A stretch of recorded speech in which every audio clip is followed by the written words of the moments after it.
नमः। ओम श्री गुरुभ्यो नमः। ओम मातृशक्तये नमः। ओम असतो मा सद्गमय तमसो मा ज्योतिर्गमय मृत्योर्मामृतंगमय। ओम शांति शांति शांति। उपनिषद कक्षा 266 छांदोग उपनिषद की कक्षा 107 8वें अध्याय का 6ठे खंड कर विचार कर रहे थे। 6ठे खंड में ये हृदय पुंडरीकगत जो ब्रह्म है, जो ब्रह्मचर्य आदि साधन संपन्न त्यक्त बाह्य विषय अनृत तृष्णा उसकी उपासना करता है, तस्य इयं मूर्धन्यया नाड्या गतिर्वक्तव्या नाड़ी खंड आरभ्यते। इसको नाड़ी खंड कहते हैं। इस नाड़ी खंड में 6 मंत्र होते हैं।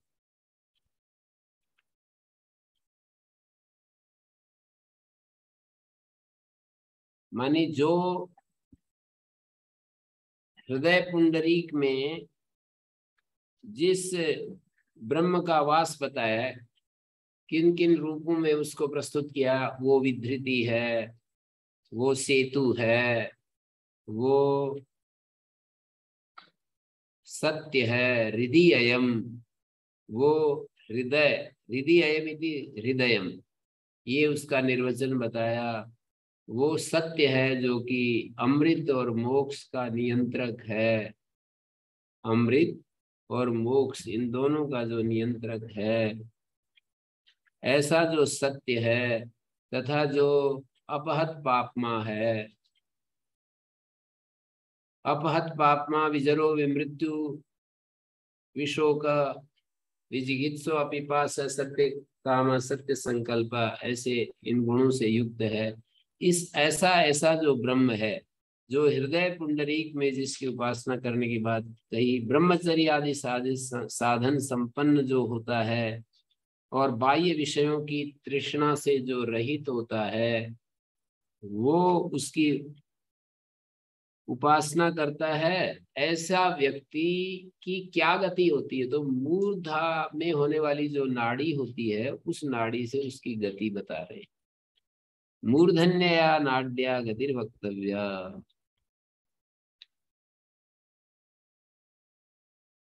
तो ये सब बताएंगे। अथ यायिता हृदय से नाड्याता पिंगल से अणिम्नस तिष्ठन्ति। वक्षमाण जो हृदय से पुंडरी आकार से ब्रह्मोपासन स्थान से, ब्रह्मोपासन का जो स्थान है उससे संबंधी जो नाड़ियां हैं, संबंधिनी नाड़ियां हैं, हृदय मांस पिंडात, हृदय मांस पिंड से सब और जो निकली हुई हैं, आदित्य मंडलादि रश्मया, आदित्य मंडल से जैसे रश्मियां निकलती है ना, जैसे सूर्य से चारों तरफ रश्मियां निकलती हैं, तासेता पिंगल से वर्ण विशेष विशिष्ट से अणिम्ना, वो पिंगल वर्ण से युक्त है। वर्ण विशेष विशिष्ट से अणिम्ना सूक्ष्म रसस्य रसेन पूर्ण, सूक्ष्म रस से परिपूर्ण है। तदाकार तिष्ठन्ति, और वे उस आकार वाली पिंगल आकार वाली रहती हैं। तथा शुक्लस्य नीलस्य पीतस्य लोहितस्य रसस्य पूर्णा भी ऐसे ही सर्वत्र अध्याय। ये सब अध्याय करना पड़ेगा। शुक्लस्य नीलस्य पीतस्य लोहितस्य, लोहितस्य रसस्य पूर्णा, ये रसस्य पूर्णा इतना अध्ययन करेंगे। पहले भाग में भी रसस्य पूर्णा इतना अध्ययन किया। एता हृदय से नाड्या, हृदय की जो नाड़ियां हैं, जो चारों तरफ सूर्य की नाड़ियों की तरह, सूर्य की रश्मियों की तरह चारों तरफ फैली हुई है शरीर में।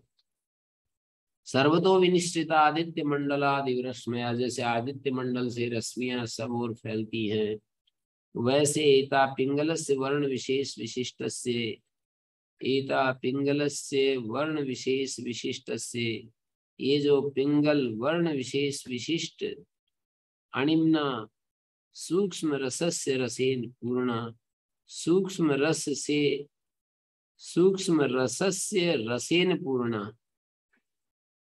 सूक्ष्म रसस्य रसेन पूर्णा तदाकारा एव तिष्ठन्ते वर्तन्ते।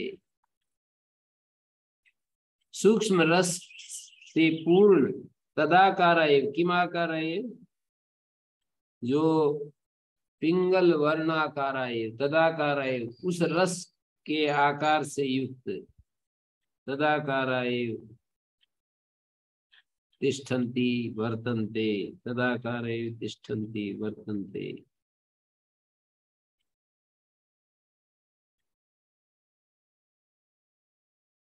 तो ये तदाकारा पर दिया, तेन रसेन पूर्णत्वे नाड़ीनाम तदाकारत्वम लिंगम आह। नाड़ीनाम रस पूर्णत्वोक्तिस्य तासाम वक्ष्यमाण रश्मि संबंधी, रश्मि संबंध सिद्ध्यर्था। पिंगल रस से पूर्ण उसके आकार वाली आदित्य, असौ आदित्य पिंगल, आगे कहेंगे ना, असौ आदित्य पिंगला, यहीं पर तो कह रहे हैं असौ आदित्य पिंगला, एष शुक्ला एष नीला एष पीता एष लोहिता। ये आदित्य को पिंगल, शुक्ल, नील, पीत, लोहित इस रूप में देख रहे हैं। तो सौर तेज तेज सा पित्ताख्येन पाका विनिवृत्तेन कफेन अल्पेन संपर्कात पिंगलम भवति सौरम तेजा पित्ताख्यम। जो सौर तेज है पित्ताख्य, वो ऐसा ऐसा हो जाता है।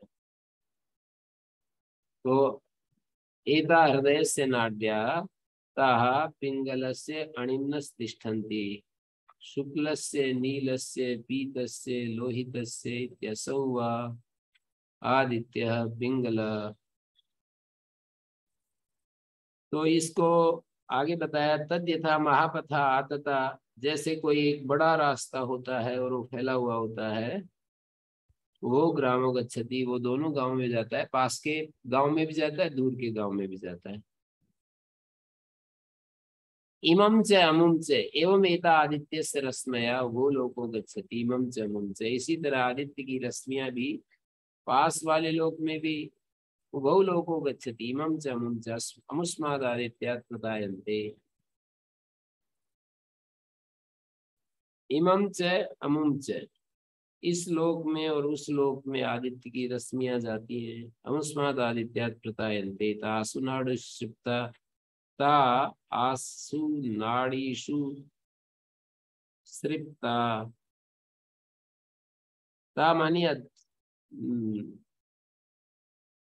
अध्यात्मम आसु पिंगलादि वर्णासु यथोक्तासु नाड़ीषु सृप्ता गता प्रविष्टा। अमुष्माद् आदित्य मंडलात् प्रदायन्ते संतता भवन्ति।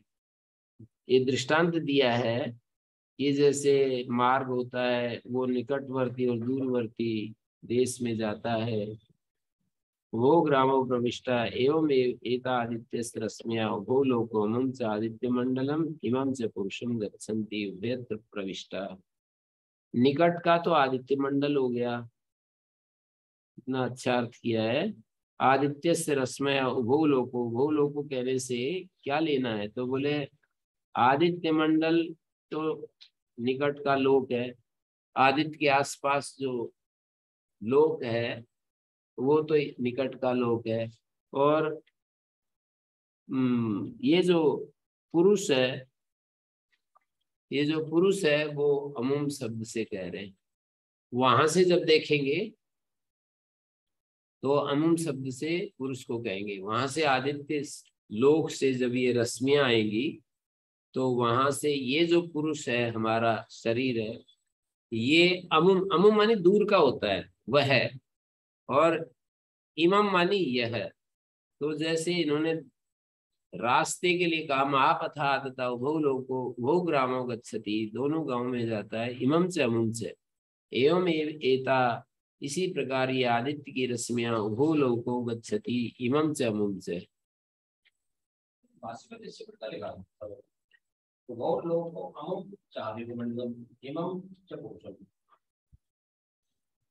लोको गच्छति इमं च अमुं च अमुष्माद् आदित्यात् प्रतायन्ते।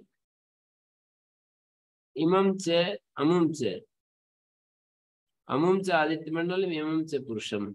अच्छा, तो यहां से देख रहे हैं फिर, मतलब यहाँ खड़े होकर के देख रहे हैं, तो फिर इमं च पुरुषम अमुम च आदित्य मंडलम। तो आदित्य मंडल नहीं, पर ये देख रहे हैं जो यहाँ से भी देखें, यहाँ से देखेंगे तो ये जो हम पुरुष के भीतर जो है तो इमम कहेंगे, और आदित्य में जो रश्मियां हैं वो अमुम कहेंगे। तो वो लोगों अमुम से आदित्य मंडलम इमम से पुरुषम गच्छति उभयत्र प्रविष्टा, दोनों जगह वे यथा महापथ, जैसे महापथ जो है नजदीक वाले गांव में भी जा रहा है, दूर वाले में भी जा रहा है। कथम अमुस्माद आदित्य मंडलात प्रतायन्ते संतता भवन्ति, किस तरह से वे ता अध्यात्मम आसु पिंगलादि वर्णों से धुक्तासु, वे रश्मियां अध्यात्म हमारे इस शरीर में पिंगलादि वर्णासु यथोक्तासु नाड़ीसु गता प्रविष्टा आभ्यो नाड़ीभ्यो प्रतायन्ते प्रवृत्ता संतान भूता सत्यः ते अमुस्मिन्। रश्मीनाम उभयलिंग ते इति उच्यन्ते। ते यहाँ पर जो शब्द बोला ना, ते अमुस्मिन आदित्य सृप्ता, ते मानी वे न रश्मियां, अमुस्मिन आदित्य उस आदित्य में, ते आभ्या नाड़ीभ्यो प्रतायन्ते प्रवृत्ता संतान भूता सत्यः ते अमुस्मिन रश्मिना, ते अमुस्मिन आदित्य सृप्ता, सृप्ता मानी गता प्रविष्टा,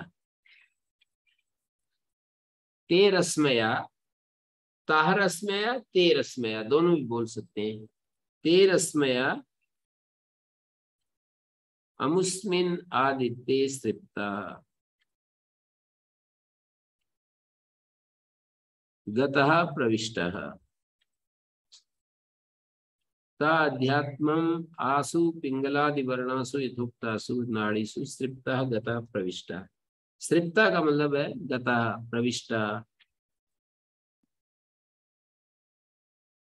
सृप्ता शब्द यहाँ पर ता आसु नाड़ीसु प्रतायन्ते, ता आसु नाड़ीसु सृप्ता, ताह का, यदि हम ये पूछेंगे कि ता सृप्ता, ता का रश्मया और ते के रश्मया, रश्मि शब्द उभय लिंग है, इसलिए एक बार ता कह दिया, एक बार ते कह दिया। रश्मया आदित्य रश्मया उभो लोको गच्छन्ति, रश्मया गच्छन्ति इमं च अमुं च आदित्यात् प्रतायन्ते तासु नाड़ीसु सृप्ता। ता रश्मया हमारे शरीर की जो नाड़ियां हैं उनमें फैली हुई है, वे रश्मियां उनका सूक्ष्म अंश हमारे शरीरगत जो नाड़ियां हैं उनमें पहुंच जाता है। आभ्यो नाड़ीभ्य प्रतायन्ते, इस नाड़ियों के माध्यम से फैल जाती है। आभ्य नाड़ीभ्य प्रतायन्ते, इन नाड़ियों के माध्यम से फैल जाती हैं। ते अमुस्मिन आदित्य सृप्ता, वे ही रश्मियां उस आदित्य में भी, मतलब नजदीक और दूर दोनों बात कही है ना, तो इस पुरुष में भी फैली हुई है और उस आदित्य में भी। ते अमुस्मिन आदित्य, अमुस्मिन आदित्य वे रश्मियां उस आदित्य में भी फैली हुई है। यहां से कहेंगे तो उस आदित्य को ही कहेंगे। तद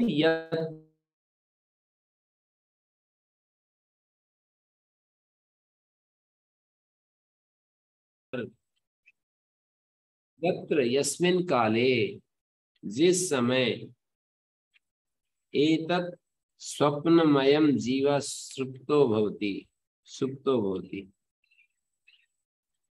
जिस समय एतत् स्वप्न, एतत् जो है ना इसमें पढ़ा है एतत्, एतत् माने स्वप्नमयम, एतत् स्वप्नमयम जीवा सुप्तो भवति। एतत् स्वप्नम अयम जीवो सुप्तो भवति, ऐसा है ना, अयम जीवा सुप्तो भवति।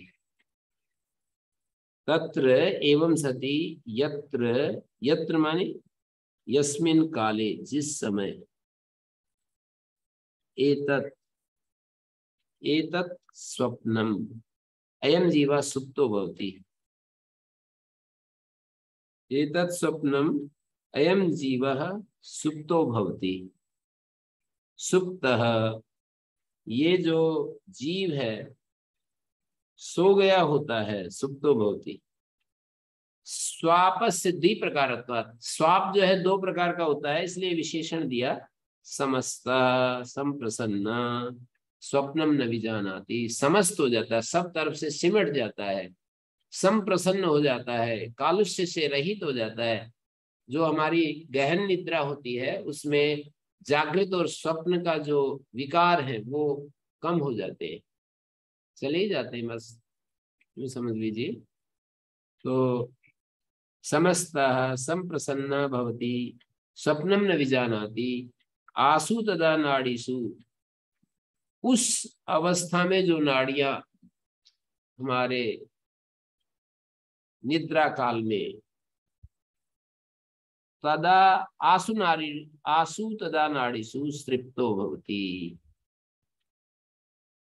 तद यत्र एतत् सुप्तः, सुप्त मानी एतत् सुप्त मानी एतत् स्वप्नम, इस सोने को, अयम समस्तः संप्रसन्न स्वप्नम न विजानाति, तो आसु स्वापस्य द्विप्रकारत्वात् उपसंहृत सर्व कर्ण वृत्ति, सारी कर्णों की वृत्तियों को समेट लिए होता है।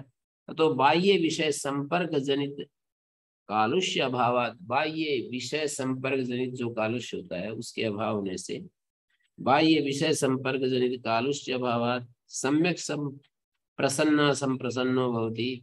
अतएव स्वप्नम विषयाकाराभासम मानसम स्वप्न प्रत्यय न विजानाति नानुभूति, इसलिए स्वप्न नहीं देखता, माने विषयाकाराभासम, विषय के आकार का जो प्रतीति है, मानसम स्वप्न प्रत्यय न विजानाति, स्वप्न प्रत्यय को नहीं जानता है। यदा एवं सुप्तो भवति, जब सो गया होता है, आसु सौरा तेज पूर्णा श्वेतोक्तासु नाड़ु तदा सृप्ता प्रविष्टा, तो इन सौर तेज से परिपूर्ण जो नाड़ियां हैं उनमें पहुंच गया होता है। तदा सृप्तः प्रविष्टा नाड़ी भी द्वार भूता भी हृदयाकाशम गतो भवति, नाड़ियां तो द्वार भूत हैं, उनके माध्यम से हृदयाकाश में पहुंच गया होता है। हृदयाकाशम गतो भवति, द्वार भूतासु नाड़ी भी द्वार भूता भी हृदयाकाशम गतो भवति। यदा एवं सुप्तो भवति कह जीवः, जीव जब सो गया होता है तो आसु सौर तेज पूर्णासु, सौर तेज से परिपूर्ण जो नाड़ियां हैं उनमें जब पहुंच गया होता है, नाड़ी भी द्वार भूता भी, ये द्वार भूत जो नाड़ियां हैं, हृदयाकाशम गतो भवति नहीं अन्यत्र सत संपत्ति स्वप्न अदर्शनम अस्ति। कहते हैं सत संपत्ति से अन्यत्र, सत में एक रूपता जो होती है, सत के साथ जो एक रूपता होती है, उससे अन्यत्र स्वप्न का दर्शन नहीं हो सकता। सब है सुषुप्तावस्था में नाड़ियों के माध्यम से हृदयाकाश में, हाँ यही कह रहे हैं, इससे पहले कहा पूरे सारे में नहीं, ये उसके माध्यम, इंद्रियों के माध्यम से बहिर्मुख होता है, बाहर देख रहा होता है, विषयों के साथ संपर्क में होता है। ऐसे कहा है ना मांडुक्य उपनिषद में, सप्तांगा एकोनविंशति मुखा बहिष्प्रज्ञा, बहिष्प्रज्ञा कहा है ना, बाहर विषयों के साथ घूम रहा होता है, बाहर विषयों को देख रहा होता है, उनका अनुभव ले रहा होता है, उसका ज्ञान हो रहा होता है, बहिष्प्रज्ञा बताया ना। जैसे वहां पर पहला मंत्र क्या है, जागृत स्थान, सप्त जागृत स्थान, बहिस् प्रज्ञा एकोनविंशति मुख वैश्वानर।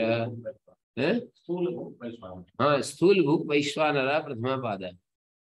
स्थूल भूक होता है, बहिष्प्रज्ञ होता है, और स्वप्न अवस्था में प्रविविक्त भूक होता है, मानी सूक्ष्म भोग करने वाला, और अंतः प्रज्ञ होता है। वही सप्तांग एकोनविंशति मुख तो समान ही है।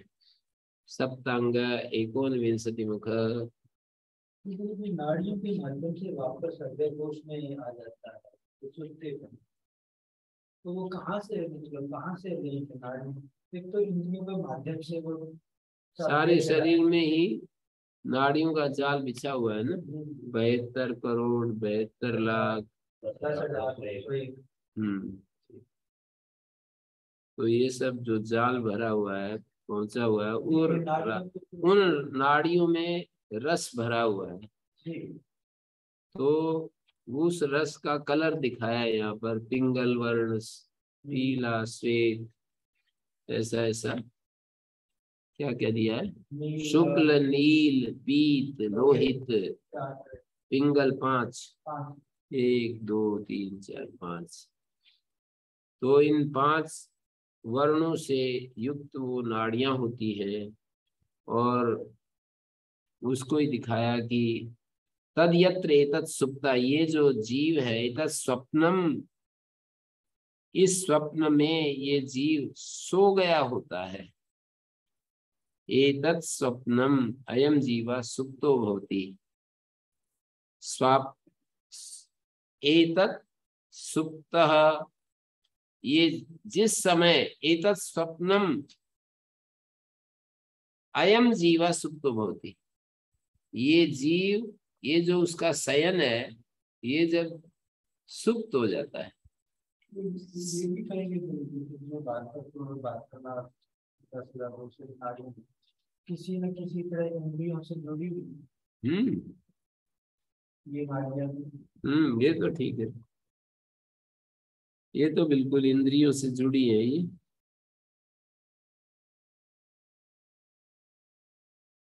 ता रश्मया ता आसु स्त्रीलिंग निर्दिष्टानाम कथम ते अमुस्मिन इत्यत्र, माने ता और ते अमुस्मिन आदित्य सृप्ता। तो रश्मि शब्द जो होता है ना, शब्द के लिंग की बात है। शब्द जो है ये स्त्रीलिंग भी है, पुल्लिंग भी है। तो पुल्लिंग है तो ते रश्मया, स्त्रीलिंग है तो ताह रश्मया। तत्शब्द का ताह शब्द बनेगा स्त्रीलिंग में, और ते बनेगा पुल्लिंग में।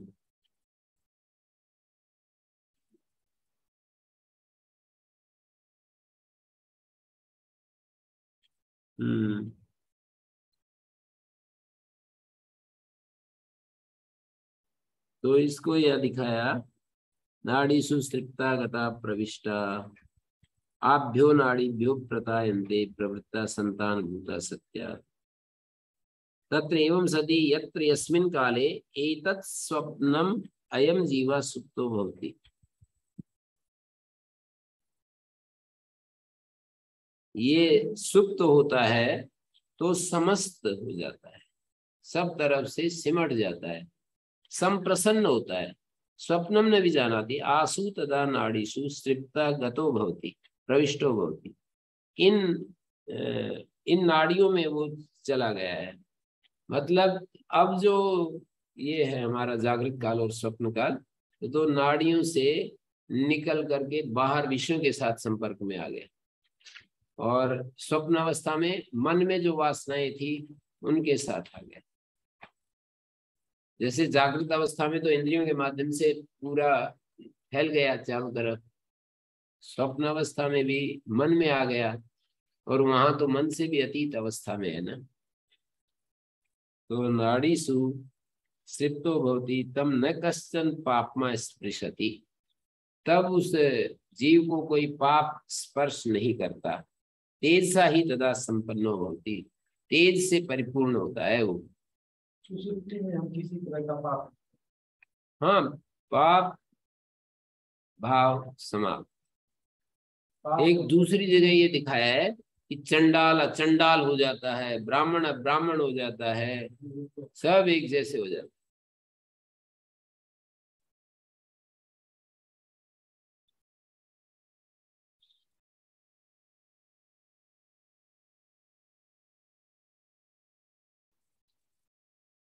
तो यहाँ पर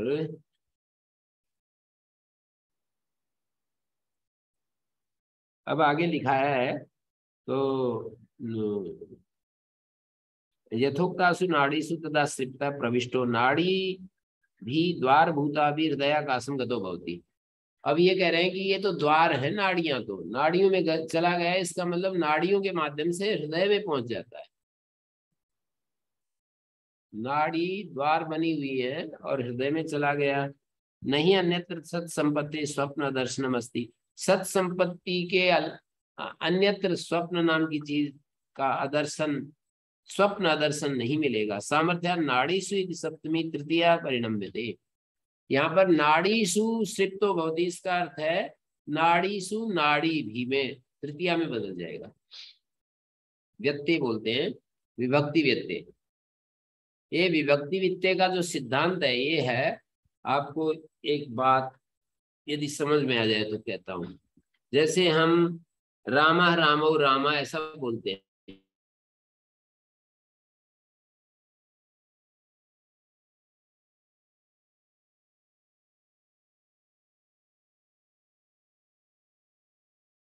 ये है रामा रामो रामा है, नदी नद्यो नद्या है, प्रथमा विभक्ति तो ये है।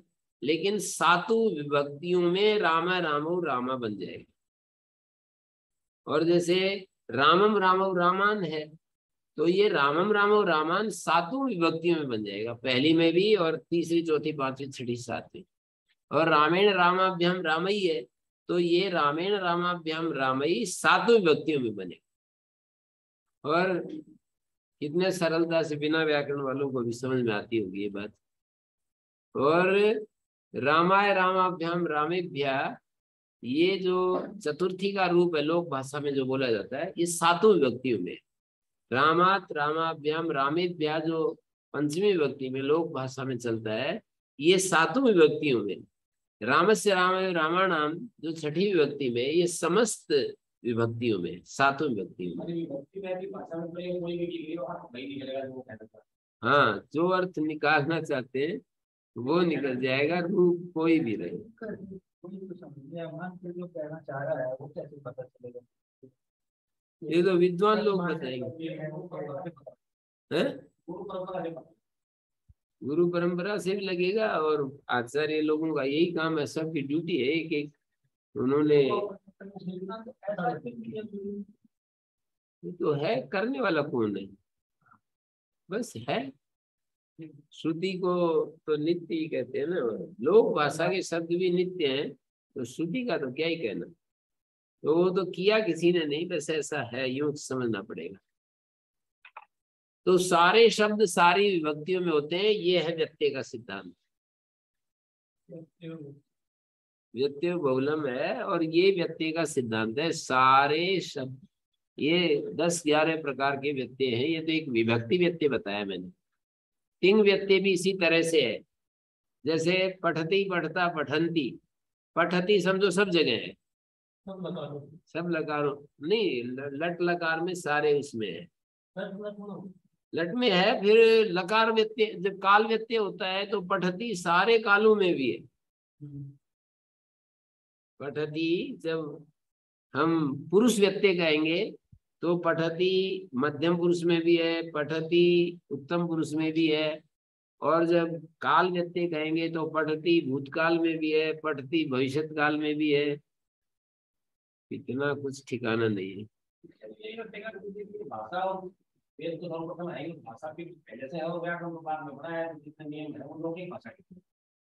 हाँ जी, पर कुछ समझाने के लिए कुछ थोड़ा परिचय, 5% वैदिक भाषा के नियम जो है ना वो भी बता रखे हैं व्याकरण में। और पुरुष व्यत्यय, काल व्यत्यय, शुभ तिंग उपग्रह, आत्मपद व्यत्यय, परस्मै पद व्यत्यय, मतलब जो पचती है तो पचते के अर्थ में भी है पचती, और पचते है तो पचती के अर्थ में भी पचते है। आत्मनेपद परस्मैपद होते हैं ना, अपने लिए कोई क्रिया करते हैं तो आत्मनेपद, दूसरे के लिए तो परस्मैपद। लेकिन वो पचत वेद में मान लीजिए आत्मनेपद है तो वो परस्मैपद का भी अर्थ दे देगा, परस्मैपद है तो आत्मनेपद का अर्थ दे देगा। आत्मनेपद परस्मैपद, थोड़ा संस्कृत का बोध है तो बिल्कुल मैं बहुत ही अच्छा से समझा सकता हूँ इसको। हाँ नहीं, आपको तो, आप तो गुरुकुल के स्नातक हैं, सारी बात है, पर मैं इनको देख रहा हूँ। आप लोग बता सकते हो कि मैं कह क्या रहा हूँ, उससे कुछ बात बन रही है या नहीं? दयाराम जी भी समझ चुके हैं।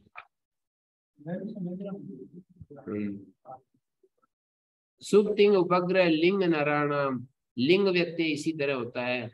मानी जैसे मधोस्तृप्ता वासते, ऐसा कोई बोला कि मधुना तृप्ता वास्ते, नपुंसक लिंग में भी जो शब्द नपुंसक लिंग का होता है उसका पुल्लिंग में भी रूप चलते हैं, इसको लिंग व्यत्यय कहते हैं। मधुस्तृप्ता वासते, मधु से तृप्त हुए बैठे, तो यहाँ पर लिंग व्यत्यय हो गया। सुप्तिंग उपग्रह लिंग नराणाम, पुरुष व्यत्यय, नर मानी पुरुष, पुरुष व्यत्यय, तीन पुरुष होते हैं ना, प्रथम पुरुष, मध्यम पुरुष, उत्तम पुरुष, नर व्यत्यय, पुरुष व्यत्यय, नर वैसे भी पुरुष को कहते हैं। सुप्तिंग उपग्रह,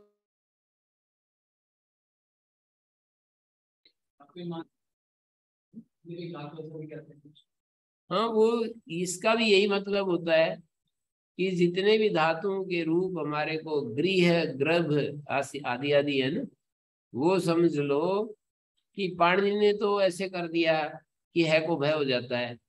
उसका मतलब क्या है कि ग्रीब भी एक धातु है। जैसे यज को संप्रसारण करके ईज बता दिया, तो इसका मतलब क्या है कि ईज भी एक धातु है, उसी अर्थ में, यजन आदि अर्थों में ईज भी एक धातु है।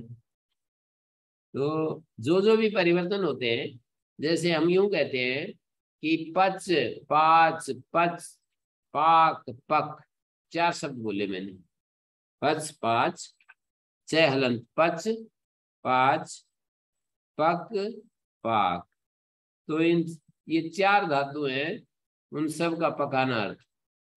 पर पाणिनि ने एक एक कॉमन शब्द पकड़ करके उसमें कुछ सुविधा के लिए, नहीं तो फिर ये सब धातुएं गिननी पड़ती, पच, पाच, पक, पाक, चार धातु रटनी पड़ती। अब एक ही डुबचस पाके कुछ उसमें परिवर्तन हो करके पच ले लिया, उसमें तीन परिवर्तन और दिखा दिए। पच तो है ही अपने आप में पच, कहीं पच का पाच हो जाता है, कहीं जय को कह पाक हो जाता है, कहीं पच को पक हो जाता है। ये सूत्रों के माध्यम से दिखा दिया।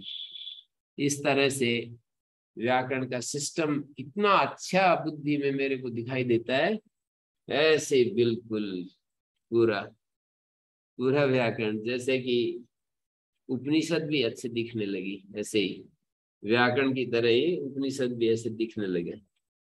ये उपनिषद क्या कहना चाहती है, ये सब देव की कृपा से सिद्ध हो जाते हैं। कोई पुण्य बीच में आ जाता है और हमारे को दे जाता है वो फल। देव कृपा सब काम करती रहती है। तो ये तृतीया, मैं कह रहा था तृतीया में विपरिणाम हो गया, विभक्ति विपरिणाम। सुप्तिंग उपग्रह लिंग नराणाम काल हलत स्वर कर्तव्य, स्वर व्यत्यय, उदातन स्वरित, ये स्वर व्यत्यय है। काल हल अच व्यत्यय, कहीं ई को ये हो गया, ई का परिवर्तन हो गया तो उसको अच व्यत्यय कह देते हैं। दीर्घ ई के स्थान में ह्रस्व हो गया, इसको अच व्यत्यय कहेंगे। और कुछ वर्ण व्यत्यय होते हैं, जैसे ई के स्थान में कोई और परिवर्तन हो गया। काल हल अच स्वर कर्त्री अंगाम से, कर्त्री कारक व्यत्यय, कारक का उपलक्षण है। और यंग मानी जो विकर्ण प्रत्यय हैं उनका व्यत्यय, जो बहुत सारे वादिगण की धातु है तो उसमें शप विकरण होता है, मानी धातु और तिप आदि के बीच में कोई बैठता है एक एक एक प्रत्यय, उसको विकरण कहते हैं। तो विकरणों का व्यत्यय हो जाता है। पाणिनि ने जो गण धातु पाठ का व्यवस्था की है, वो गणों के हिसाब से जो रखी है, वो व्यवस्था वैदिक भाषा में उसका अतिक्रमण होकर के भ्वादिगण की धातु का लुक भी हो सकता है, अदादिगण की धातु में सप आकर बैठ सकता है। ये थोड़ा कठिन है, मुझे पता चल रहा है कि ये मुश्किल है, बिना व्याकरण के ये समझ में नहीं आएगा। मैंने अवैयाकरण को समझ में नहीं आएगा, व्याकरण वाले को तो समझ में आ ही रहा है। ये विकर्ण क्या चीज है, विकर्ण बीच में आकर बैठ जाता है, ये भाषा नहीं समझ में आएगी, ऐसे मैं कह रहा हूँ। लेकिन फिर भी एक बात बस समझ में आएगी, वैदिक भाषा बहुत व्यापक है और उसके अर्थ, तो यहाँ नाड़ीशु बोले हैं ना, तो आचार्य शंकर ने अर्थ कर दिया नाड़ी भी। पदों का अर्थ करने के लिए वो पूरा व्याकरण का उपयोग करते हैं, और वाक्यों का अर्थ करने के लिए पूरा मीमांसा का उपयोग करते हैं, और प्रमाणों की कोई बात आती है तो न्याय का प्रयोग करते हैं। ऐसे महामती हैं आचार्य हैं कि जो है इतनी छोटी उम्र में महर्षि दयानंद का भी बात मेरे को बिल्कुल हूबहू वो लिखना शुरू करते हैं। द्रविड़ देश में एक ब्राह्मण पैदा हुआ, बाल्यकाल से सभी शास्त्र पढ़कर विचार करने लगे, आहा देश नास्तिक हो गया। तो यहाँ से शुरू कर रहे हैं, उनके अंडरलाइन करने लायक है शब्द, सभी शास्त्र पढ़कर। यानी उनकी चिंता व्यक्त की है स्वामी दयानंद जी ने शंकराचार्य की, वो ऐसा विचार की नास्तिक होता है। हाँ, मतलब वो शंकराचार्य जी की व्यथा को प्रस्तुत किया। हाँ, हाँ। और मैं उसको एक और बात कह रहा हूँ, ये कहा है कि सभी शास्त्र पढ़कर, ये सत्यार्थ प्रकाश में शब्द लिखे, सभी शास्त्र पढ़ करके बाल्यकाल से ब्रह्मचर्य पूर्वक व्याकरण आदि सभी शास्त्र, ऐसे शब्द लिखे, ब्रह्मचर्य पूर्वक बाल्यकाल से ब्रह्मचर्य पूर्वक व्याकरण आदि सभी शास्त्र पढ़कर विचार करने लगे, देश नास्तिक हो गया है, इसको ठीक रास्ते पर कैसे लाया जाए।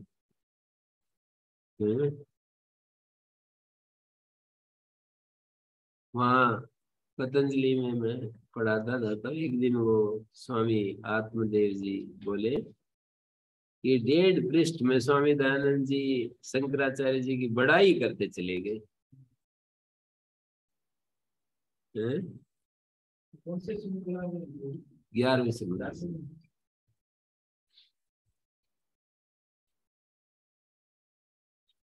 तो सामर्थ्या नाड़ीषु इति सप्तमी तृतीया परिणम्यते, नाड़ीषु ये सप्तमी विभक्ति तृतीया में बदल जाती है। तम सदा संपन्नम न कश्चन न कश्चिद अपि धर्माधर्म रूपक पापमा स्पृशति। सत से संपन्न, सत से संपन्न का मतलब ये सत वही है जो नैयायिकों का सत है, आत्मा को सत स्वरूप कहते हैं ना, वही ये उपनिषद में भी उसको सत कहा है। तो देहेंद्रिय विशिष्टम सुख दुख कार्य प्रदानेन, देहेंद्रिय विशिष्टम ही सुख दुख कार्य प्रदानेन पापमा स्पर्श, सुख दुख कार्य को उत्पन्न करके देहेंद्रिय विशिष्ट जो हमारा व्यक्तित्व है ये पाप से छूता है। न तो तत्सत संपन्नम स्वरूपावस्थम, कहते जब सत संपन्न होते हैं स्वरूपावस्थ हो जाते हैं तब वो नहीं। निद्रा भी वैसी स्थिति है, सांख्य का सूत्र है ना, समाधि सुसुप्ति मोक्षेषु ब्रह्मरूप। तो सत संपन्न होते हैं इसमें, गहरी नींद में भी, समाधि में भी, सुसुप्ति में भी। असंप्रज्ञात समाधि में भी सत संपन्न होते हैं, गहरी नींद में भी, मोक्ष में भी। यहाँ पर भी सत संपन्न का अर्थ क्या? सत संपन्न का अर्थ है परमात्मा के साथ एक ही भी। सत परमात्मा नहीं है, सत जी जी गुरु।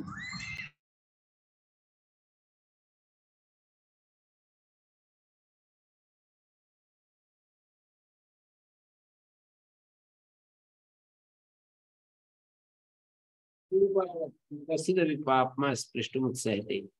स्वरूपावस्थ व्यक्ति को पाप नहीं छू सकता है। वासना चित्त में रहती है, चित्त विलय नहीं हुआ है, इसलिए फिर जागने पर मतलब जैसे हम जाग जाते हैं तो फिर वही प्रोग्राम शुरू हो जाता है पहले वाला। और प्रलय काल में भी चले जाते हैं तो फिर सृष्टि आती है तो फिर वही प्रोग्राम शुरू हो जाता है। असंप्रज्ञात समाधि से आने पर चूंकि वासनाएं क्षीण हो जाती है निरोध संस्कार के द्वारा, कुछ क्षीण हो जाती है, इसलिए इतना प्रबल वही प्रोग्राम शुरू नहीं होता। जैसे प्रलय के बाद आएगा और निद्रा के बाद आएगा तो वही प्रोग्राम शुरू हो जाएगा बिल्कुल हूबहू। लेकिन असंप्रज्ञात समाधि के बाद जब वो उठ करके बाहर आता है तो वही प्रोग्राम शुरू नहीं होता, उसका प्रभाव रहता है। चित्त जो है वो कुछ संस्कृत हो जाता है, चित्त संस्कृत हो जाता है और चित्त जो है वो चित्त संस्कृत हो जाता है ये कहना चाहिए। और वहां पर निरोध संस्कार जो होते हैं व्युत्थान संस्कारों को अभिभूत कर देते हैं, इसलिए संस्कार क्षय होते जाते हैं। असंप्रज्ञात समाधि में भी संस्कार क्षय होते हैं और संप्रज्ञात समाधि में भी संस्कार क्षय होते हैं। ऐसा नहीं कि संप्रज्ञात समाधि से संस्कार क्षय नहीं होते, उसमें भी संस्कार क्षय होते हैं। जब मैं ये एक वृत्ति में रहता हूँ परमात्मा ही मेरे लिए सब कुछ है, कभी मेरा ध्यान यदि क्लिष्ट वृत्तियों में नहीं जाता और हमेशा परमात्मा ही मेरे लिए सब कुछ है तो क्षीण हो जाएंगे जो क्लिष्ट संस्कार है ना। संप्रज्ञात समाधि में जो पराकाष्ठा है जिसको आप कहते हैं वहां तक सभी जो टेस्ट वृत्तियों को उत्पन्न करने वाले संस्कार है वो समाप्त हो गए और संप्रज्ञात में अक्लिष्ट को भी संस्कारों को भी कर दिया। अक्लिष्ट भी और क्लिष्ट भी, असंप्रज्ञात समाधि में क्लिष्ट भी और अक्लिष्ट भी दोनों ही क्षीण होते रहते हैं। समाधि की तो पराकाष्ठा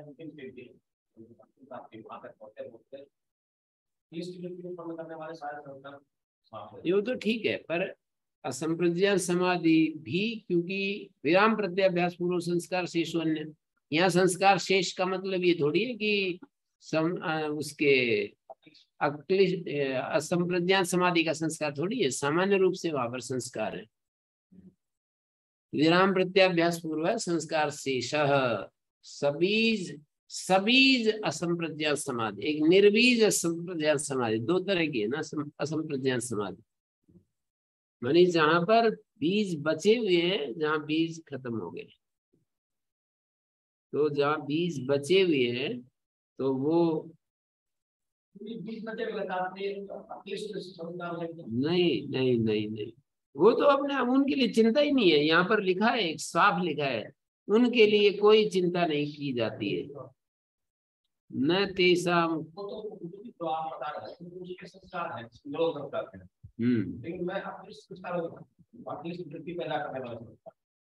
अक्लिष्ट वृत्ति कोई बाधा ही नहीं है। अक्लिष्ट वृत्ति होने दो, क्या दिक्कत है अक्लिष्ट वृत्ति में?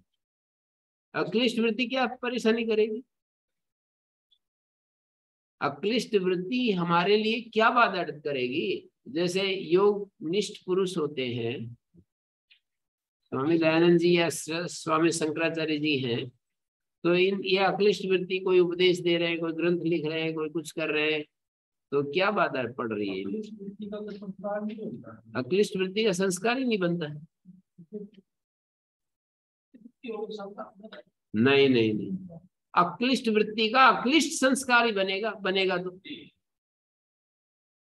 अक्लिष्ट वृत्ति का संस्कार बनेगा तो अक्लिष्ट बनेगा, और अक्लिष्ट संस्कार हमारे समाधि में या मुक्ति में बाधक नहीं है।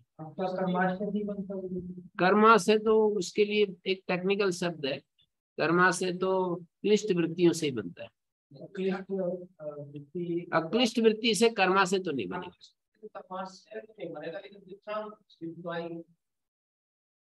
नहीं व्युत्थान,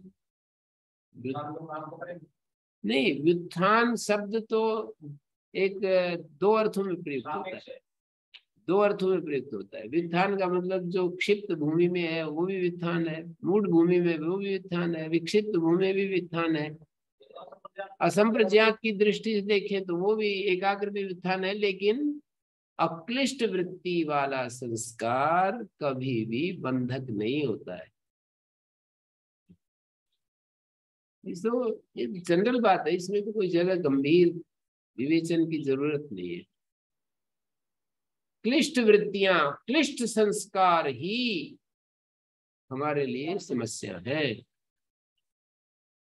क्लिष्ट वृत्तियां और क्लिष्ट संस्कार यही समस्या बनी हुई है। वो एक उसमें लिखा है न ते चिंत्यन्ते, उनकी चिंता नहीं की जाती, एक शब्द है व्यास भाष्य में। अक्लिष्ट संस्कारों के क्षय के लिए चिंता नहीं की जाती, वो तो स्वतः क्षीण हो जाते हैं। उस पंक्ति को मैं ढूंढ करके बता दूंगा, अभी पाठ चल रहा है, बाद में बता दूंगा। व्युत्थान का मतलब चित्त की गति चारों दिशाओं में, विशेष रूप से उत्थान, चित्त जो है खड़ा हो गया काम करने के लिए इधर उधर। और व्युत्थान जो है थोड़ा रिलेटिव बोलेंगे तो असंप्रज्ञात समाधि, निरोध समाधि की दृष्टि से एकाग्रता को भी कभी किसी प्रसंग में व्युत्थान कह देते हैं। व्युत्थान का सामान्य अर्थ तो वही है, जो क्षिप्त मूड विक्षिप्त अवस्था में जो चित्त की दशा है वही व्युत्थान है, पर कभी ऐसा कह सकते हैं। तो यहाँ पर हाँ जी गुरुजी, जैसे पढ़ने पढ़ाने में 5-6 घंटे निकल गए, ध्यान उपासना में 8-10 घंटे कुल मिला के, तो तब पाप कैसे संश्लिष्ट करता है हमें? उसमें बहुत सारे अहंकार होता है, बहुत सुख की इच्छाएं होती है, मेरे को बड़ाई मिलनी चाहिए, मेरे को ये होना चाहिए, वो होना चाहिए, कितना सारा रहता है ना चक्कर। कोई हमको सैल्यूट ना करे, कोई हमें सम्मान ना दे, कोई अपमान दे, ये सारी चीजें जो है ना वो पाप को इकट्ठा करती रहती है। गुरुजी, जब क्लास में पढ़ाते हैं तो कुछ याद आता ही नहीं, सिर्फ पढ़ाने में ही पूरा उसमें लगे रहते हैं, उसमें तो कुछ वो तो लगे रहते हैं। उसके बाद बीच बीच में भी कोई हजाए, अचानक पढ़ाते पढ़ाते ऐसे ही जोर से बोलने लगे आपकी कक्षा में, कुछ बोलने लगे तो क्या होगा। तो और वो बाद मान लो ऐसी जी, ऐसा में केस तो कभी कभी होते हैं ना, तो बाकी तो फिर वो अक्लिष्ट वृत्ति बनती है ना ज्यादातर तो। नहीं नहीं नहीं, अक्लिष्ट वृत्ति तो ख्याति विषय गुणाधिकार विरोधिन है। ये अक्लिष्ट वृत्ति की परिभाषा ही है, जो विवेक ख्याति को पैदा करे। आप निष्काम होकर के कर्म कर रही हैं तो चित्त शुद्ध हो रहा है, ठीक है। अक्लिष्ट वृत्ति तो क्या कहें, चित्त शुद्ध हो रहा है, चित्त निर्मल हो रहा है, चित्त निर्मल हो रहा है, भूमि तैयार हो रही है। आप आगे विचार करेंगी, बहुत ज्यादा आप उसके लिए अभिप्सा करेंगी, तो ज्ञान का अवतरण होने के लिए भूमि तैयार हो जाएगी। मतलब जुताई हो रही है खेत की। जी, फिर अक्लिष्ट वृत्ति कब आएंगी? बदवाड़ छोड़ रखी हो जैसे, और आप उसकी बार बार जुताई करें, पटेला लगाएं, उसकी सफाई करें, तो ऐसी स्थिति हो रही है। उसमें बीज बोते एकदम बहुत ही तेजी से गतिशील हो जाता है खेत में। और मैं इस बार इधर जाता था, एक खेत ऐसा था जिसमें नलाई नहीं हो रही, और बाकी इधर उधर सारे खेतों में नलाई। तो इतना साफ साफ पता लग रहा है कि देखो इस खेत की हालत, और ये बराबर वाले खेत की भी हालत देखो, चारों तरफ खेत है, उनमें तो नलाई हो रही है, एक खेत में नलाई नहीं हो रही। ये हमारे चित्त की अवस्था है। जब चित्त में नलाई नहीं होती है ना, केवल कर्म से, सकाम कर्म से तो कृष्ट वृत्तियां ही उत्पन्न होंगी। निष्काम यदि कोई करता है तो चित्त की शुद्धि शुरू हो जाती, नड़ाई शुरू हो जाती। उसके भी बाद में फिर बीज बोया जाता है श्रवण मनन निधिध्यासन के द्वारा। उसके बाद कुछ लोग तो ये कहते हैं कि श्रवण मात्र से सारे काम हो गए, कुछ जरूरत नहीं है मनन निधिध्यासन की। कुछ कहते हैं कि श्रवण मनन साधन है, मतलब उस परिस्थिति के अनुसार, चित्त की स्थिति के अनुसार। चित्त यदि बिल्कुल विशुद्ध है तो श्रवण मात्र से ही कल्याण हो जाता है, उसको जरूरत नहीं है मनन निधिध्यासन आदि की। रमण महर्षि जैसे के जीवन में यही तो घटित हुआ। कहाँ वेदांत पर मनन निधिध्यासन क्या हो, तो बस एक बार अंतर्वाणी सुनी कि शरीर अलग है तू अलग है, और बस उसी को पकड़ लिया, तू अलग है शरीर अलग है, अपने बस पूर्व जन्म में तो किया ही है। बिना करे तो अस्तित्व का ऐसा कोई नियम नहीं है कि ये पथ का विधान श्री अरविंद ने लिखा है ना, तो उसमें ये गाया ऐसा, ये अमृतत्व कोई ऐसा ताज नहीं कि किसी के सिर पर भी उठाकर रख दिया जाए। अमृतत्व कोई ऐसा ताज नहीं है किसी के सिर पर भी उठा करके रख दे। तुम्हें कठिन अग्नि परीक्षा में से गुजरना पड़ेगा, परीक्षा देनी पड़ेगी, प्रमाणित करना पड़ेगा कि मैं इस ताज के काबिल हूं। ठीक से रास्ते पर चलो, उसका तुम्हें प्रत्युत्तर मिलेगा। ऐसा एक के बाद एक पथ का विधान। वहां पर हम थे तो मैंने ये लेख दिखाया स्वामी जी महाराज को, तो बड़े मतलब बार बार उसको सुनाते थे अपने बच्चों को और सबको।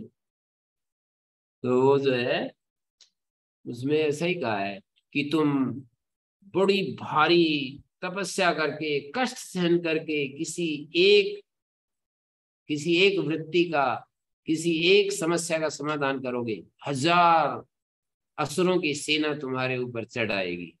फिर किसी तरह से उसमें से उसका सामना करोगे, फिर एक ऊंची चढ़ाई तुम्हारे सामने आ जाएगी। फिर मेहनत करोगे, फिर एक और ऊंची चढ़ाई तुम्हारे सामने आ जाएगी, और एक सेना तुम्हारे सामने खड़ी मिलेगी। और ऐसे करते चले जा रहे हैं, करते चला जा रहे हैं, बहुत ही इतना वर्णन कर देते हैं कि ऐसा लगता है कि भाई ये रास्ता तो तेरे लायक नहीं है, तेरा काबू नहीं लगेगा। लेकिन फिर आखिरी में आश्वासन देते हैं, ठीक से तुम इस पथ पर आगे कदम बढ़ाओ, तुम्हें इसका प्रत्युत्तर मिलेगा। ये अमृतत्व कोई ऐसा ताज नहीं है कि किसी भी दुर्बल व्यक्ति के सिर के ऊपर या उसके कंधों पर रख दिया जाए। तो कितना अच्छा लगता है ना सुनने में ही, है? जब हम ऐसे सोचते पता नहीं है, ऐसे मुक्ति हो जाती है आपका शरीर है। जैसे आप बोलते हो और सुन शायद। हाँ, ये भी एक रास्ता है, गीता में कहा है श्रुतिम परायण। ये 4 साधन बताए हैं 13वें अध्याय में ना। उसमें एक साधन है सांख्य योग, एक साधन है कर्म योग, एक साधन भक्ति योग, और फिर ये श्रुति परायण, ये भी एक साधन। अन्यत्वेवम् अजानन्ता श्रुत्वा अन्येभ्यः उपासते तेपि चात्यत्यं अतितरन्ते वा, ऐसा एक श्लोक आता है 13वें अध्याय में। देखिए कितना अच्छा श्लोक है। मतलब ध्यानेन आत्मनि पश्यन्ति केचिद आत्मानम आत्मना, ध्यान से उस आत्मा को देखते हैं। कुछ ध्यान परायण होते हैं, अब उनको ऐसा लगता है कि बस ध्यान करते हैं उन्हीं को तो आत्म तत्व मिलेगा, दूसरों को फिर हीन दृष्टि से देखने लगते। ये अच्छा नहीं। कुछ लोग, कुछ ध्यान योगी जो है ना, जो ध्यान में ज्यादा रहते हैं फिर वो दूसरों को ऐसे देखते हैं कि बस एक ही रास्ता है, और ये जो है ना ये तो ऐसे भटक रहे हैं दूसरे बाकी लोग। तो गीता क्या कह रही है, ध्यानेन आत्मनि पश्यन्ति केचिद आत्मानम आत्मनम अन्ये सांख्येन योगेन कर्म योगेन चापरे अन्येत्येवम् अजानन्तः श्रुत्वा अन्येभ्यः उपासते तेऽपि चाति अतितरन्ते वा मृत्युं श्रुतिपरायण। श्रुतिपरायण का मतलब श्रवण परायण। श्रुति का अर्थ वैसा श्रुति नहीं है, श्रवण परायण जो आप कह रहे हो ना, जो कि सुनते ही चले जाए, सुनते ही चले जाए। ये जी सुनते ही चले जाए तो इसमें तो उद्धार हो ही जाएगा, इसमें कोई शक ही नहीं है।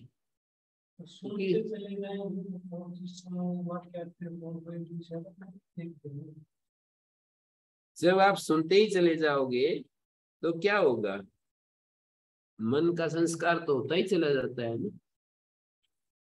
सुनते ही चले जाओगे तो संस्कार होता रहेगा, और फिर आपको ऐसा, जैसे कि मैं अष्टाध्यायी अपना अनुभव बताता हूँ, देख देख करके मैं पाठ करता गया 6-7 महीने हो गए, और अचानक ऐसे हुआ, ऐसे लगने लगा कि ये तो सूत्र अपने आप ही निकलने लगे।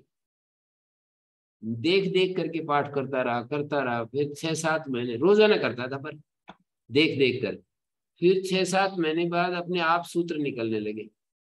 फिर मैं थोड़ा अष्टाध्यायी देखना छोड़ दिया और अपने आप फिर ऐसे बोलने लगा। तो ऐसे ही सुनते सुनते सुनते सुनते भी बात बन सकती है, ये भी रास्ता है। सांख्य योग का मतलब ये होता है प्रकृति पुरुष आत्मनात्म विवेक। सांख्य योग का मतलब विचार मार्ग, आत्मनात्म विवेक। कर्म योग का मतलब निष्काम सेवा का मार्ग। जैसे कि वो अभी ये उर्मिला जी कह रही ना कि हम तो पढ़ाते जाएंगे 8-10 घंटे, तो बस उसमें ही काम चल जाएगा। ठीक है, यदि आप बिल्कुल अपेक्षा रहित होकर के पढ़ाते चले गए और बीच बीच में फिर जो दूसरे झटके पटके लगे उनमें समता धारण किए रहे, तो फिर चित्त शुद्ध हो जाएगा और काम बन जाएगा। ओम तो गुरु जी। हाँ जी, हाँ सुनीता बोलिए। जो लोग जो है ना वेतन लेकर सेवा देते हैं, वो सेवा क्या हम निष्काम सेवा में ले सकते हैं? बहुत क्या सारे देते हैं? नर्स होते हैं, डॉक्टर होते हैं, हर कोई सेवा देता है। जो वेतन लेकर सेवा देते हैं उसके बदले में कुछ लेकर सेवा करते हैं, क्या वो निष्काम सेवा होती है? हाँ, वो भी कर्तव्य पालन में है, आगे चल करके एक हो जाएगा। ठीक है, ये भी बहुत अच्छी बात है। यदि पूरी ईमानदारी से अपनी ड्यूटी करते हैं, वेतन तो एक उसको समझते हैं, वो प्रसाद मानना पड़ेगा, ये तो भगवान का प्रसाद है, उसको इस तरह से देखना पड़ेगा। ऐसा नहीं मैं वेतन ले रहा, वेतन ले रही हूँ, उसको भगवान ने मुझे प्रसाद दिया है, और मैं तो अपने ये मौका दिया है भगवान के पूजन का। वो नर्स या डॉक्टर या कोई अध्यापक इस तरह से यदि देखे कि ये तो भगवान का पूजन का एक मौका दिया है, बाकी मैं ये जो पीछे से जो मुझे दक्षिणा मिल जाती है, पैसे मिल जाते हैं, वो तो एक प्रसाद है उसका। तो ऐसा भाव के साथ यदि उसको वेतन नाम ना दे करके प्रसाद शब्द रखेंगे तो अच्छा रहेगा। तो निश्चित रूप से वो भी कल्याणकारी हो जाएगा।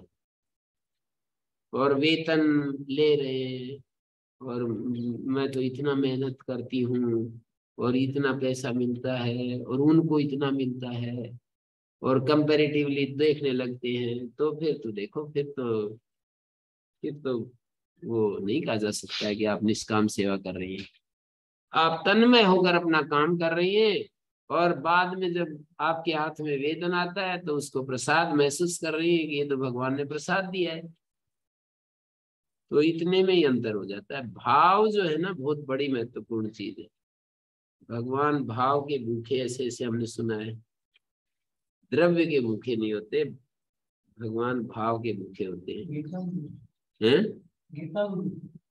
हम्म। तो इन्होंने ये कहा कि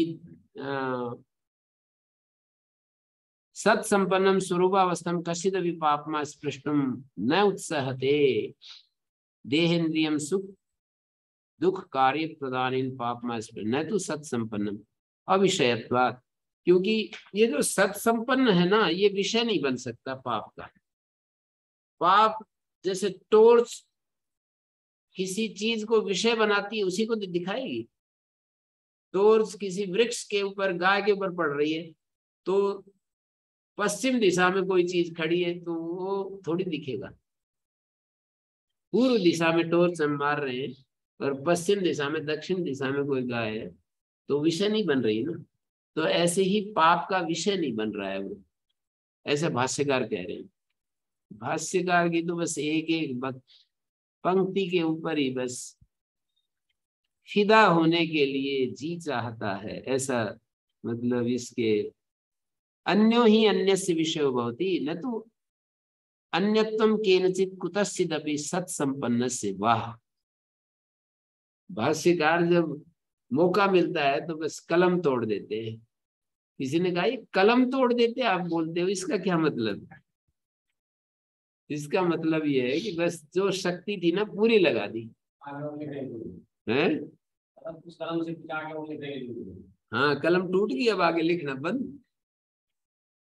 तो भाष्यकार कह रहे हैं अन्यो ही अन्य से विषय होती, विषय जब होता है तो अन्य अन्य का होता है। जो सत्संपन्न हो गया, एकत्व में आ गया, तो उसको कैसे पाप छुएगी? एकत्व में आ गया, न तो अन्यत्वम केनचित् कुतश्चिदपि सत्संपन्नस्य। वो जो सत्संपन्न है उसका कहीं से किसी के द्वारा अन्यता रहती ही नहीं। स्वरूप प्रत्यवनम तु आत्मनो जागृत स्वप्न अवस्था प्रतिगमनम। कहते हैं जागृत अवस्था और स्वप्न अवस्था के प्रति जो गमन है ना, वो उसका स्वरूप से हटना है। जागृत सुसुप्त अवस्था में स्वरूप में जाना, हम जब वो पढ़ेंगे बृहदारण्यक का दूसरा अध्याय, अजात शत्रु संवाद है, बहुत लंबा, तो उसमें ये बताया है अजात शत्रु संवाद में कि ये जो जीव का स्वरूप क्या है, तो निद्रा अवस्था में सोए हुए व्यक्ति के पास जाकर के उसको आवाज लगाते हैं और उसको बताते हैं कि ये सुनाई क्यों नहीं दे रहा, और क्या क्या, वो एक प्रसंग है बहुत ही अच्छा। तो ऐसे कह रहे हैं भाष्यकार कि आत्मा का स्वरूप प्रत्यवन है, जागृत स्वप्न अवस्था में जो गमन है। बाह्य विषय प्रतिबोध हो अविद्या काम कर्म बीज से। बाह्य विषय का जो बोध होता है, बाह्य विषय की जो जानकारी है, अविद्या काम कर्म बीज से, अविद्या हो, कामना हो, कर्म हो, कर्म का बीज हो, ये सब चीजें होती हैं तब बाह्य विषय हमें दिखाई देता है, ये संसार दिखाई देता है जब अविद्या काम कर्म का बीज रहता है। ब्रह्म विद्या हुताशाद क्या है, हुताश अदाह निमित्तम इति अवोचाम षष्ठे तद ईहापि प्रत्येतव्यम। छठे अध्याय में हमने कह दिया है, वो यहाँ भी समझ लेना चाहिए। क्या ब्रह्म विद्या, एक द छूट गया दिखता मेरे में, ब्रह्म विद्या हुताशात नहीं, अदाह निमित्तम, हुताशा अदाह निमित्तम होगा ना।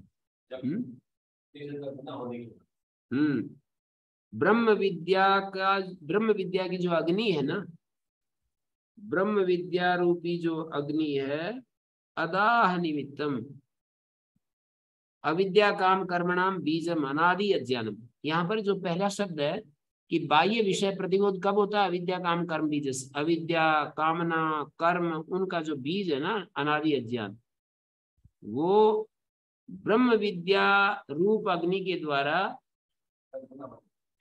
अग्निना न स्वापे दाह, स्वप्न अवस्था में दाह नहीं होता है। मैं कह रहा था ना कि स्वप्न अवस्था में तो भाई वो हो जाता है, ठीक हो जाता है, आत्मा में चला जाता है, स्वरूप में चला जाता है, लेकिन जैसे ही उठता है फिर प्रोग्राम वही शुरू, वही राग, वही द्वेष, वही ईर्ष्या, वही अहंकार, वही लटपट, वही झगड़ा, वही अहंकार, दिमाग खराब, दिमाग गर्म हो जाता है। अब ये कह रहे हैं कि क्या बताया कि अविद्या काम कर्मणाम बीजम किम अनादि अज्ञानम, ब्रह्म विद्याख्य अग्नि के द्वारा, ब्रह्म विद्याखेन अग्निना न स्वापे दाह, स्वप्न अवस्था में मतलब नींद में वो जो अविद्या काम कर्म का बीज है ना, अनादि अज्ञान है, उसका दाह नहीं होता, वो जलता नहीं है। जो हम उसमें चले जाते हैं, सुसुप्ति में जाते हैं, तो अविद्या काम कर्म जो बीज अनादि अज्ञान है वो जलता नहीं है, वैसा का वैसा रहता है। उसमें तो चले गए हम, सत संपन्न तो हो गए, परमात्मा के साथ एकीभूत हो गए, लेकिन अविद्या काम कर्म बीज भी रहते हैं साथ में, वो भी अपना काम वैसा का वैसा पड़े रहते हैं बीज। तो कह रहे उनका दाह नहीं होता, ये तो ब्रह्म विद्या अग्नि से ही जलते हैं, ये बीज ब्रह्म विद्या अग्नि से ही जलते हैं। तो तन्निमित्तम सुसुप्त से पुनः स्वरूप प्रत्यवनम, उस बीज के कारण से फिर स्वरूप से प्रत्यवन हो जाता है। तो फिर ये कहा कि यहाँ पर ब्रह्म विद्या हुतास अदाह निमित्तम, ब्रह्म विद्या जो अग्नि है वो अदाह निमित्त है, यही शब्द है ना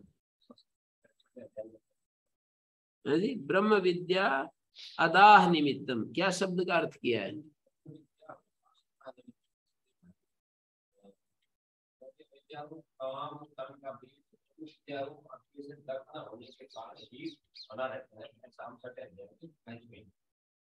ब्रह्म विद्या अग्नि से वो जला नहीं है अभी, अदाह,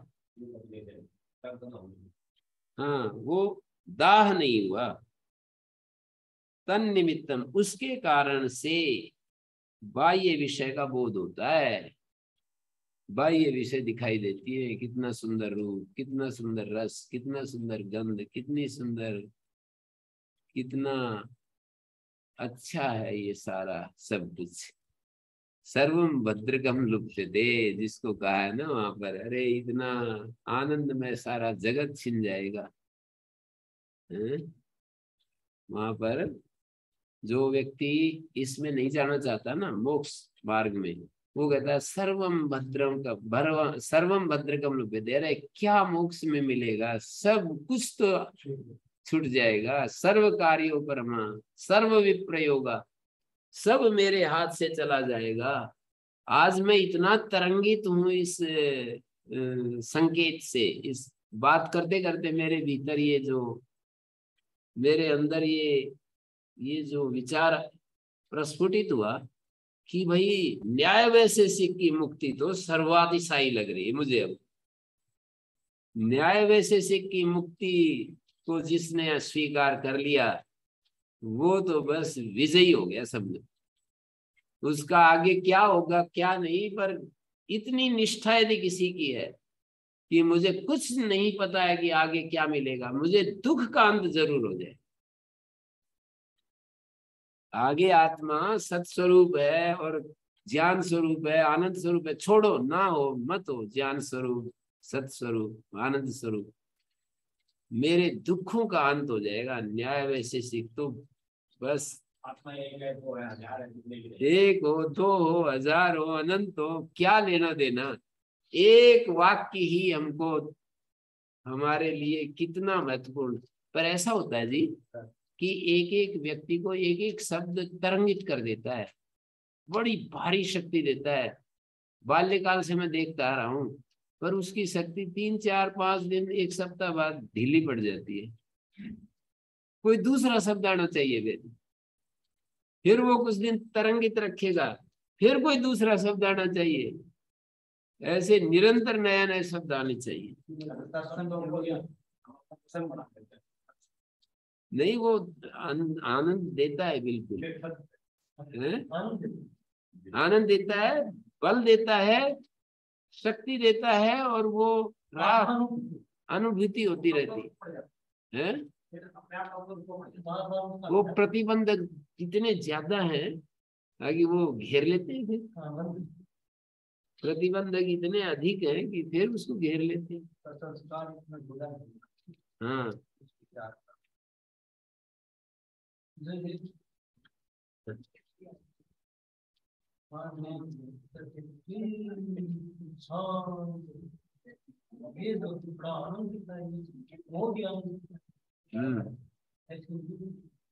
तदेवं सुप्तः सौरेण तेजसा नाड्यंतर्गतेन सर्वथा संपन्नो व्याप्तो भवति। सोया हुआ व्यक्ति सौर तेज से जो नाड़ी के अंतर्गत है सर्वथा संपन्नो व्याप्तो भवति। अतो विशेषेण चक्षुरादि नाड़ी द्वारा बाह्य विषय भोगाय अप्रसृतानि करणानि अस्य तदा भवन्ति। विशेष रूप से चक्षुरादि नाड़ी द्वारों के द्वारा नाड़ी मार्गों से बाह्य विषय भोगाय अप्रसृतानि करणानि अस्य तदा भवन्ति। बाह्य विषय भोग के लिए इसके जो इंद्रियां हैं वो अप्रसृत रहती है। मतलब उस सौर तेज से नाड्यंतर्गतेन सर्वदा संपन्नो भवति। विशेष रूप से चक्षुरादि नाड़ी के द्वारा बाह्य विषय भोग के लिए अप्रसृतानि करणानि अस्य तदा। तस्मात् अयं कर्णानां निरोधात्, इसलिए कर्णों के निरोध करने से स्वात्मनि एव अवस्थिति स्वप्नम न विजानाति इति उक्तम। कर्णों का निरोध हो गया, अपने में ही ठहर गया, इसलिए वो स्वप्न नहीं देख रहा, बाह्य चीजों को नहीं देख रहा। अपने में लीन हो गया, कर्ण रुक गए, इंद्रियां रुक गई, अपने में ही ठहर गया, इसलिए स्वप्न नहीं देख रहा है। तो ये 3 मंत्र पूरे होते हैं, बाकी चर्चा हम कल करते हैं। ओम शांति शांति शांति।